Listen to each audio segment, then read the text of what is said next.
Na história dos Jogos Olímpicos modernos, o esporte nunca esteve dissociado da política. Em 1936, em Berlim, Adolf Hitler tentou usar a Olimpíada para valorizar aquilo que acreditava ser a raça pura. Mas teve que assistir um negro estadunidense, o Jesse Owens, conquistar 4 medalhas de ouro. Em 1968, no México, outros 2 medalhistas estadunidenses, o Tom Smith e John Carlos, protestaram em pleno pódio com as cabeças abaixadas e os punhos erguidos usando luvas pretas. Era a saudação dos Panteras Negras, um grupo que combatia a discriminação racial nos Estados Unidos. E em 72, em Munique, um atentado terrorista foi provocado por razões políticas. 11 integrantes da equipe olímpica de Israel foram feitos reféns e assassinados por um grupo palestino. Esse é, até hoje, o maior atentado que aconteceu num evento esportivo. E na edição desse ano, em Paris, a gente já teve episódios que relacionam política e esporte. Durante uma partida de futebol entre Israel e o Paraguai, torcedores protestaram contra o massacre, o genocídio na faixa de Gaza. Outros episódios também levantaram discussões políticas nas redes sociais. Quarta-feira, 31 de julho de 2024.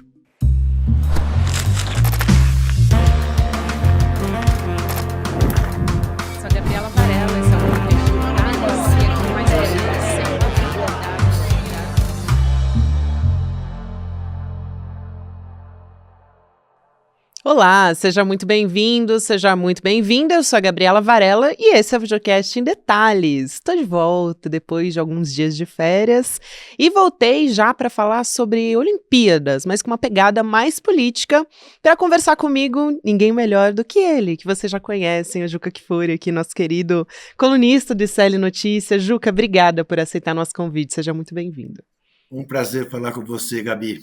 E falar com todos os que prestigiam o ICL. Estava conversando aqui com o Juca, né, que a gente, claro, quando a gente vai falar de esporte, tem muita gente que acha que se separa, né, mas o Juca, assim como eu, acredita piamente que política, esporte, enfim, cultura andam juntas, né? Elas não se dissociam. E a gente estava aqui emocionado nessa gravação porque o Brasil acabou de ganhar uma medalha de ouro, né? As meninas da ginástica.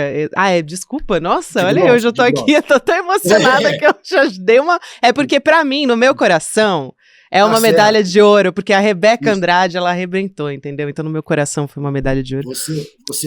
Você pode parodiar aquele célebre político mineiro que perguntou para um correligionário: como vai seu pai? Meu pai morreu. Morreu para você, filho ingrato. Bronze para você. Bronze para você. Exatamente. Para mim é ouro, é isso. Pra mim é ouro, exatamente. Eu fiquei tão emocionada aqui acompanhando as meninas da ginástica olímpica que eu cometi esse ato falho, mas é isso, pra mim elas são ouro, Juca. E a gente tava aqui emocionado conversando antes de começar a nossa entrevista. Juca, eu quero aqui começar a nossa conversa, tem muitos assuntos aqui que a gente pode abordar, né, sobre essa questão dos Jogos Olímpicos lá em Paris. Vamos começar pela abertura, talvez? Já faz algum tempo da abertura, a gente já está em meio aos jogos, mas eu acho que ela é muito simbólica, porque você fez um texto até na sua coluna do UOL, falando sobre o simbolismo de ser uma abertura inclusiva no momento, né, logo depois de uma derrota do fascismo e da extrema-direita na França, o quanto isso é simbólico. Por outro lado, eu vi algumas pessoas também fazendo críticas, e acho que são super justas, né? Até o nosso colega, o Leonardo Sakamoto, falou sobre isso, sobre como Paris se propôs a fazer uma abertura inclusiva, mas ainda tem muitas questões, enfim, a população de rua sendo escondida, como não era de se esperar diferente. Mas eu queria te ouvir sobre isso, assim, sobre como foi um momento importante para Paris, para o mundo, mas ainda tem questões muito que deixam a desejar, de fato, né? Gabi, a gente vive, infelizmente, num mundo de muita hipocrisia, né? E grandes momentos como a cerimônia de abertura de uma Olimpíada, que nos toca, nos emociona, a gente pensa na paz, na confraternização dos povos, tudo mais, mas sempre esconde, sempre tem uma cortina escondendo aquilo que foi posto para debaixo do tapete, né? Vamos lembrar, Gabi, vamos lembrar. Olimpíadas no Rio, 2016, Olimpíadas organizado o tempo todo por governos populares, Lula e Dilma, embora ela mesma, a cerimônia de abertura, já tenha sido feita no governo do golpista Michel Temer, veja o que fizeram com o pessoal da Vila Autódromo, lá no Rio de Janeiro. Puseram todo mundo para fora, mandaram a mais de 40 quilômetros de distância. É a coisa da higienização. Não pode mostrar o que está errado, não pode mostrar a parte feia da cidade. E aí o que se faz? Se esconde. Na África do Sul, na Copa do Mundo, eu tive das experiências assim mais angustiantes da minha vida, porque eles tiraram o pessoal que vivia na rua e levaram para 30 quilômetros de distância e puseram em verdadeiros containers, num calor de rachar. E eu fui lá ver. E era uma coisa... A luz do sol batia no alumínio e te cegava. E você imagine dentro do container como estava. Né? Então, infelizmente, isso faz parte, né, da estrutura dos mega-eventos. E isto é tão verdadeiro que, cada vez mais, os mega-eventos são distribuídos por mais países. Veja, a próxima Copa do Mundo, você vai ter jogo no México, nos Estados Unidos e no Canadá. Porque o investimento num lugar só, não só é brutal, como acaba trazendo este tipo de consequência. Então, se justifica sempre que o mega-evento trará melhorias para a cidade e tudo mais, e, na verdade, não é isso que acontece. O que acontece é excluir os excluídos. Então, a mensagem que a cerimônia de Paris mandou é essa mesmo, da inclusão, absoluta inclusão. Mas, na verdade verdadeira, para que se fizesse a propaganda da inclusão, excluiu-se uma barbaridade. E isso tem que ser dito. Tem que ser dito. É isso. Eu acho que você foi, assim, brilhante nesse seu comentário, porque uma coisa não exclui a outra, né? É um momento simbólico importante. Claro que é. Isso. Não tem como não ser, né? Porque a gente está falando de um momento em que se esperava, né? E tinha tudo realmente para Marine Le Pen estar ali com ampla vantagem nas eleições na França. Aí a gente teve praticamente um bálsamo, né? Quando veio os Jogos Olímpicos, parece que veio num momento assim fundamental, realmente, assim, para dar para os franceses, para o mundo conseguir respirar também nessa contracorrente da extrema-direita. E a gente já teve outros momentos, né, Juca? Você que tem tanta experiência e também essa memória coletiva que a gente constrói com o esporte, né? Já tiveram tantos momentos simbólicos, eu acho, que da política com os Jogos Olímpicos, e também a gente teve, por exemplo, lá no começo, em 1936, a gente tinha uma figura que dava muito essa esperança da gente conseguir olhar para um futuro melhor, que era o Jesse Owens, né, que é um atleta estadunidense que naquele momento estava indo na contracorrente do que o Hitler chamava de raça pura, num momento assim que era fundamental, né, em Berlim, a gente ter alguém como ele basicamente calando o Hitler. Então, a gente teve diversos protestos ao longo da nossa história contra a violência, contra a discriminação de todos os tipos, mas principalmente racial, ao longo desses anos, para a gente poder lembrar agora num momento como esse também, né, que a gente vive esse momento da extrema-direita no mundo todo, né?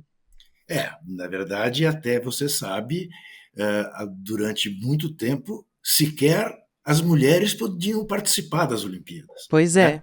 Mas ali, ainda em 1936, 3 anos antes de começar a Segunda Grande Guerra, ele foi humilhado pelo Jesse Owens.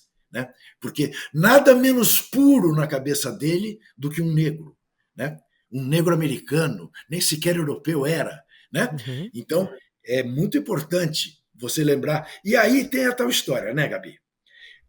Esse discurso bobo de que esporte e política não se misturam, cai por terra, inclusive naqueles que fazem esse discurso. O Comitê Olímpico Internacional, por exemplo, proíbe, né, que haja manifestações políticas. Você sabe que no México, em 68, 2 atletas dos Estados Unidos, Smith e Cowell, foram para o pódio e fizeram o gesto das Panteras Negras. Tiveram as medalhas cassadas e nunca mais puderam concorrer pelos Estados Unidos. Tá? Porque esporte e política não se misturam. Muito bem. O que nós estamos vendo agora na Olimpíada de Paris? A Rússia e a Bielorrússia fora da Olimpíada. Por quê? Por causa da invasão da Ucrânia. Ora, mas como que não se mistura política com esporte? Se o próprio COI está impondo um castigo aos atletas da Rússia e da Bielorrússia. Não é ao Estado, é aos atletas. Impediu que eles realizassem o sonho de todo atleta de participar de uma Olimpíada. Os que estão lá, que são russos, não podem usar o uniforme, não tem bandeira hasteada, se ganhar não toca o hino, são como se fossem apátridas. Ora, você quer uma coisa mais política do que esta? E daí eu perguntar, mas se estão fazendo isso com a Rússia e com a Bielorrússia, por que não fazem com Israel? Que está fazendo o que está fazendo na faixa de Gaza, está fazendo o que está fazendo na Palestina. Por que nunca se fez nos Estados Unidos? Que mandou tropa para a Ásia, que foi lá no Vietnã se meter numa guerra que não era deles, que fez a mesma coisa no Afeganistão. Por que nunca? A explicação é muito simples. Porque são eles que patrocinam esses mega eventos.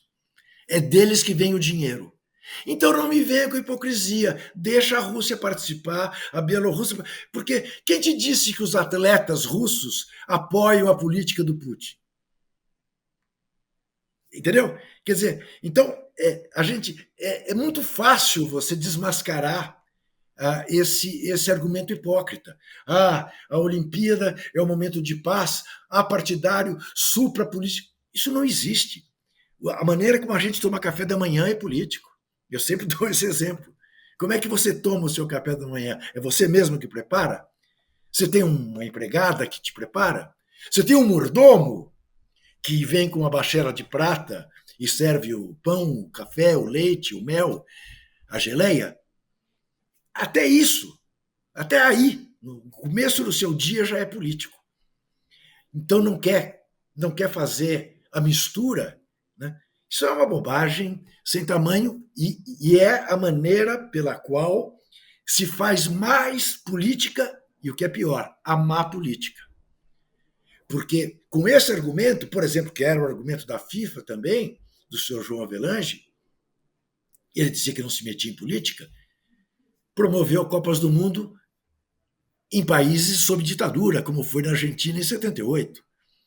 A 500 metros de onde se decidiu a Copa, no Monumental de Núñez, o estádio do River Plate, havia prisão de presos políticos, que eram torturados e mortos, a 500 metros do Monumental de Núñez.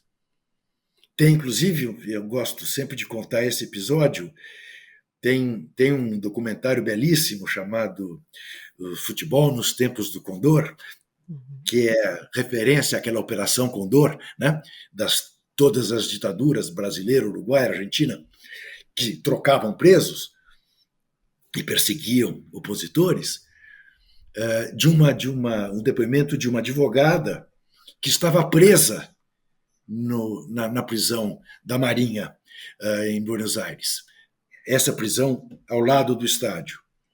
E que quando a Argentina ganhou a Copa, tiraram ela da cela, 2 carcereiros tiraram ela da cela, levaram ela para a rua, para que ela visse a torcida saindo do estádio, gritando Argentina, Argentina. E ela dá o depoimento, anos depois, que ela também tinha vontade de gritar Argentina, Argentina, porque ela também estava feliz que a Argentina tinha sido campeã do mundo. Mas, ao mesmo tempo, ela queria gritar: estão matando patriotas aqui, estão torturando patriotas aqui. Entendeu? A entrevista dela é de uma ambivalência que te dá dó. Porque é isso, a gente sabe que é isso. A gente viu, né, esses caras de extrema-direita querendo tomar a seleção brasileira para si, e até havia um certo momento de você ficar com dúvida se devia ou não torcer para a seleção brasileira.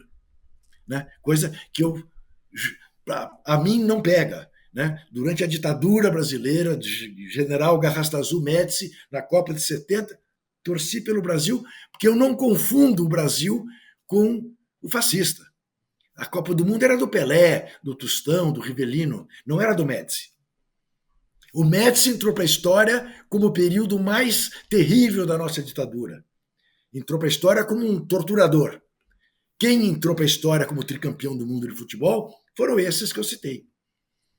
Então, a gente tem que ter clareza disso. Não fugir da discussão da política do esporte e, ao mesmo tempo, não deixar que isto te confunda numa circunstância histórica que você tem um ditador com uma vitória esportiva. Nossa, Juca, você trouxe tantas histórias aqui, de verdade, que eu estava emocionada enquanto você estava contando essa última da Argentina, porque teve, por exemplo, você falou da Rússia, eu acho fundamental, teve esse judoca palestino que ele também, ele falou sobre esse sentimento dele, né, de, olha, se eu tivesse que enfrentar um judoca de Israel, eu não ia conseguir, eu ia ter que deixar os Jogos Olímpicos. E aí, ao mesmo tempo, a gente teve manifestações também num jogo de futebol, em que a gente teve atletas, né, se manifestando a respeito disso. No passado a gente já teve também, lá em 1972, em Munique também, 11 atletas de Israel, naquela época foram sequestrados. Para quem não conhece essa história, dá para dar uma pesquisada, e o Juca com certeza, ele que é uma enciclopédia viva, pode contar essa história também, mas eles foram sequestrados e eles foram mortos, né, por um grupo terrorista, dentro da Vila Olímpica isso, então foi realmente um caso muito simbólico. E agora a gente tem esse genocídio na faixa de Gaza acontecendo, e a gente tem os atletas se manifestando a respeito disso, não só os atletas, mas as pessoas frequentando esses espaços e chamando os Jogos Olímpicos, né, de Olimpíada Genocida. E eu acho que uma coisa não tem como, né, a gente não protestar sobre o genocídio que está acontecendo em Gaza em meio a tudo isso. Então, Gabi, veja, você sabe que isso me causou aí um dissabor, né? Sim. Porque eu escrevi uma coluna na Folha fazendo esse raciocínio, né? Vamos parar com a hipocrisia.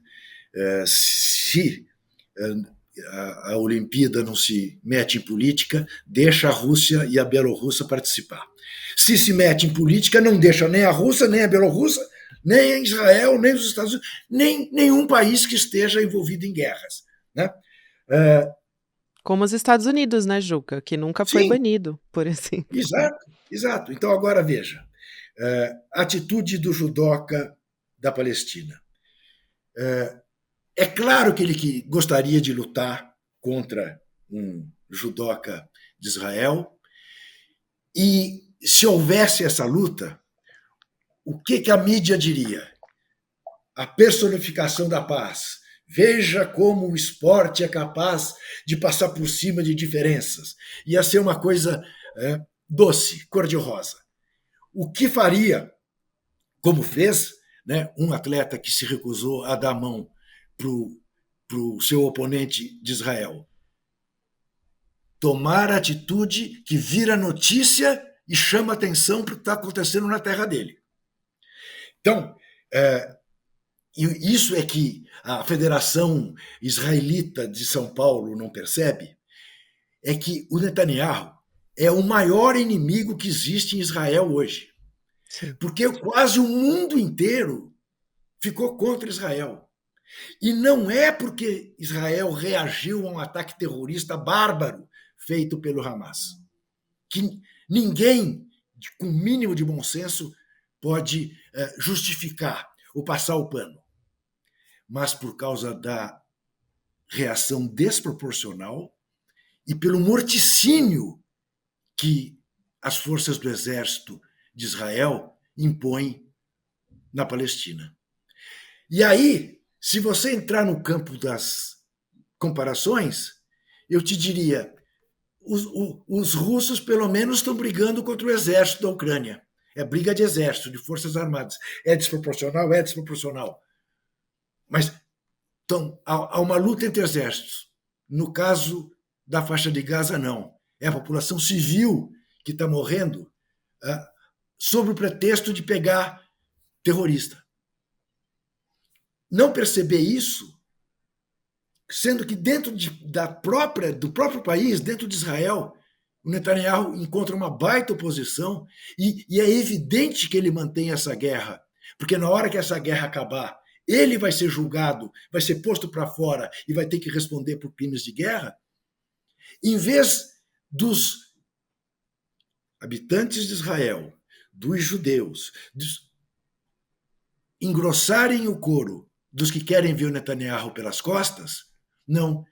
Vem, faz uma nota chamando quem fez uma coluna de jornal que tem publicamente condenado o Hamas e qualquer tipo de terrorismo, chama de antissemita. Que aí é muito fácil.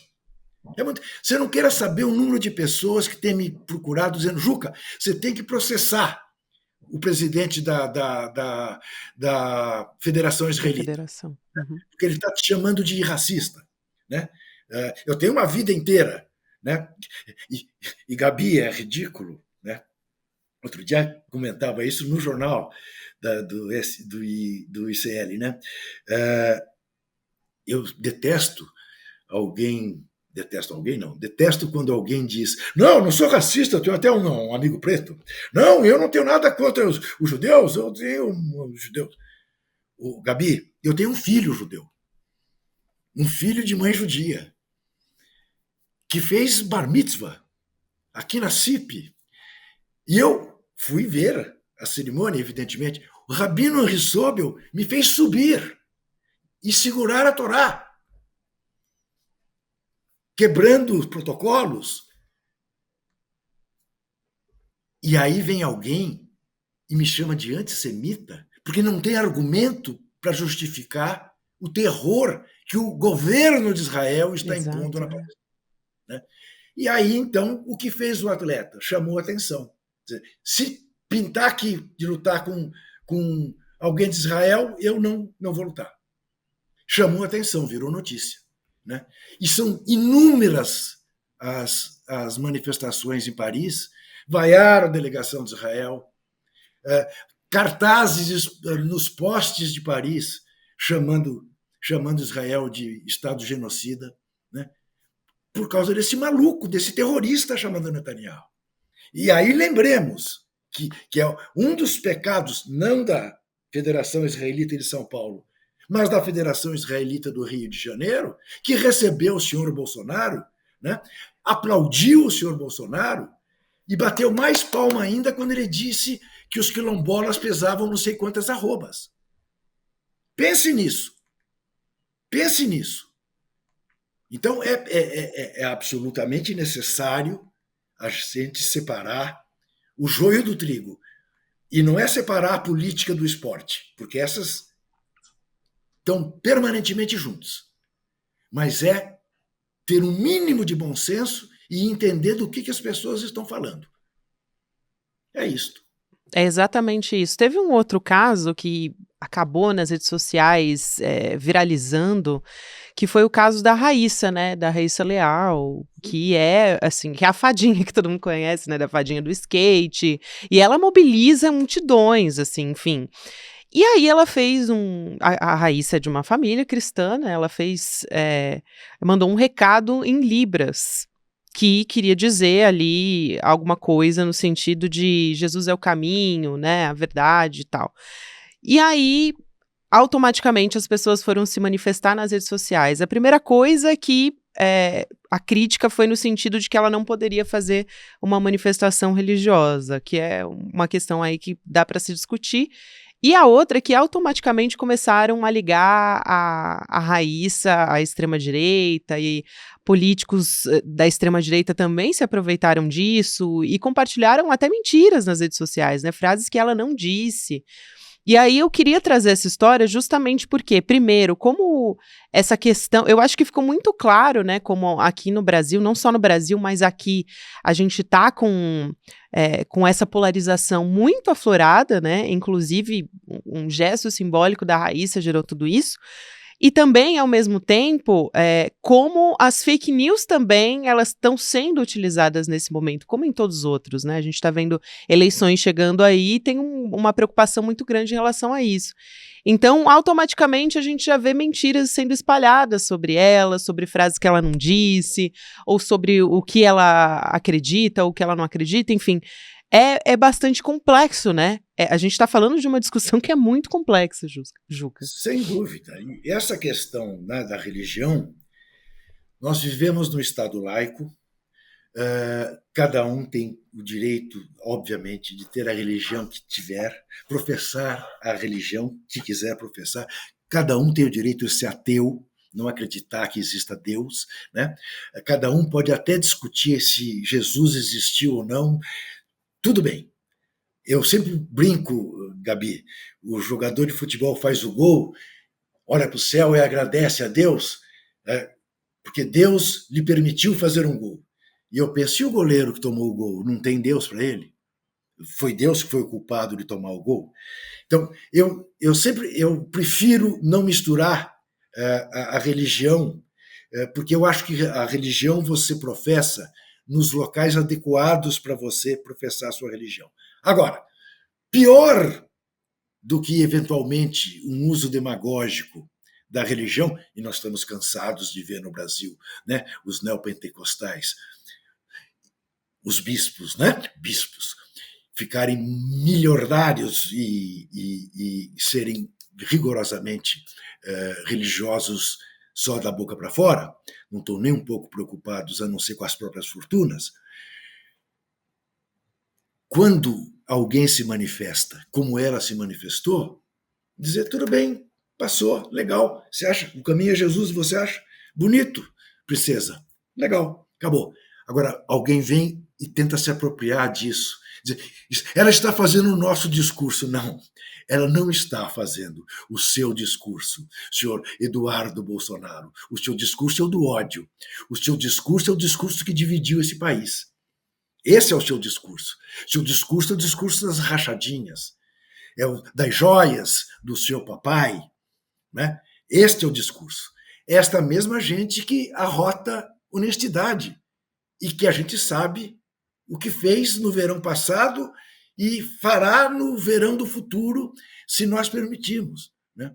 Então, eu jamais gostei daquela coisa do jogador fazer gol, levantar a camiseta e estar escrito Jesus salva. Porque eu pergunto, o que aconteceria se um jogador faz o gol, levanta a camiseta e diz Deus não existe? Ia ser um escândalo. Então, se depende da mensagem, é melhor trazer a mensagem no local apropriado. Agora, entre trazer a mensagem no local apropriado e proibir que se traga a mensagem, eu prefiro que se traga a mensagem no local impróprio. Proibir não. Não tem por que proibir alguém de falar de Deus, de falar de Jesus. Agora, está na Bíblia, não sou eu que disse. Jesus expulsou os vendilhões do templo. E o que, em regra, nós vemos em termos de exploração religiosa hoje no Brasil são os vendilhões do templo. Que bom te ouvir. Eu ficaria, olha, um tempão aqui só te ouvindo. Como eu falei aqui, você é uma enciclopédia. Você é uma enciclopédia, não só do esporte, mas também da nossa história e da nossa vida política. Sempre um prazer te ouvir. Muito obrigado, Gabi. Foi ótimo. Foi ótimo, obrigada. E vamos continuar acompanhando e torcendo aí pelos nossos atletas também, né? Exatamente. Tem muita coisa boa ainda por aí. Um beijo para você. Até mais, Juca. Tchau, querida.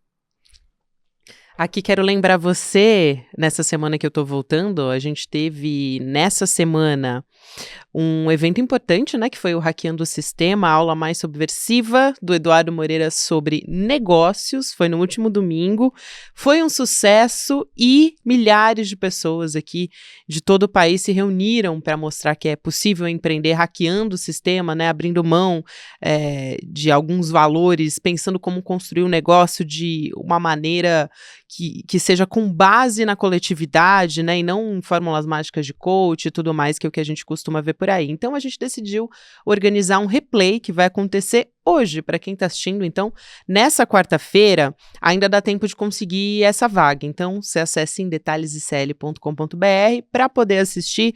Vai ser hoje às 8 horas da noite, esse replay que você pode ter acesso aí a tudo que você precisa saber, desde que é a aula inaugural, né? O início de todo esse curso que vai ser oferecido para você a partir de agora. Então, não perde essa oportunidade e acessa aí ainda hoje, gente.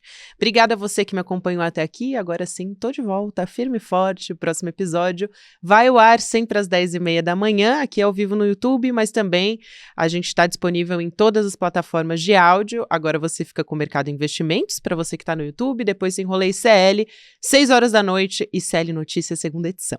Até amanhã! Fala, turma! A nossa aula sobre empreendedorismo e negócios no domingo foi um sucesso estrondoso, né? E as pessoas puderam finalmente ter uma aula sobre empreendedorismo e negócio com ciência, com conceitos práticos, com regras para elas poderem aplicar na empresa delas a partir dali. E isso, eu já estou recebendo mensagens de pessoas que já estão notando diferença. E a gente está falando do negócio que acabou de acontecer. Foi realmente maravilhoso. Muita gente está pedindo para a gente poder passar de novo essa aula. Elas queriam assistir, precisam dessa aula. Então a gente vai ter uma sessão fechada para quem quiser assistir essa aula na quarta-feira, dia 31, às 8 horas da noite. Para você se inscrever nessa sessão fechada, que não vai estar aberta nos meus canais, eu vou estar lá e vou também dizer as novidades para quem quiser continuar nesse programa de formação, que são novidades incríveis, e por causa disso milhares de pessoas no domingo entraram para fazer o programa de formação. Eu vou dar as mesmas condições para vocês, mas assiste essa aula, vocês vão ficar encantados. Quarta-feira, 8 horas da noite, fechada só para quem se inscrever gratuitamente aqui. Um abraço.